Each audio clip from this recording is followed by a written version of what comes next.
I always thought that the flames they saw over Har Sinai, especially when compared to a furnace, were somehow triggering the idea of Avraham Avinu, especially since we learned the halachos of conversion from the preparations for Har Sinai, and Har Sinai, meaning an Eger becomes a child of Avraham Avinu.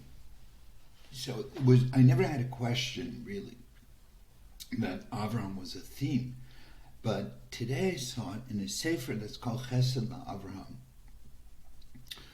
who explains that when that famous Rashi, Ki ish echad b'lev echad, like one man with one heart, which so much trouble with it.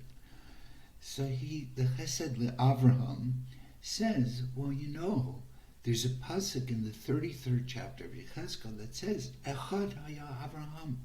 Avraham was one, meaning there was only one, number one. But number two, Avraham achieved something unique. He was able to achieve b'chol levavecha, both his Yetzer Tov and his Yetzer Hara. He was able to have them both focus on the same agenda. He learned how to use even his Yetzer Hara for productive ways. So Chesed Avraham says, I suspect that when it says that when Rashi describes them as camping out by the mountain, Ki ish echad b'lev echad, that each one of them was connected to Avraham Avinu, meaning each one was willing to go out on his or her own to discover the maker and the provider and the sustainer of the universe. And it was that personal commitment that was Ki ish echad b'lev echad. And it's difficult for us because we have such a huge structure around us in Torah, the Misara, community, etc., etc.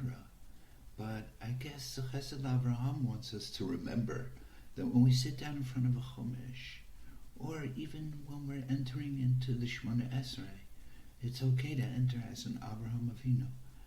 I'm seeking my path to you, Hashem, not rejecting anything else, but my objective is to be focused on developing a relationship with you and learning how to make you the most important reality in my life.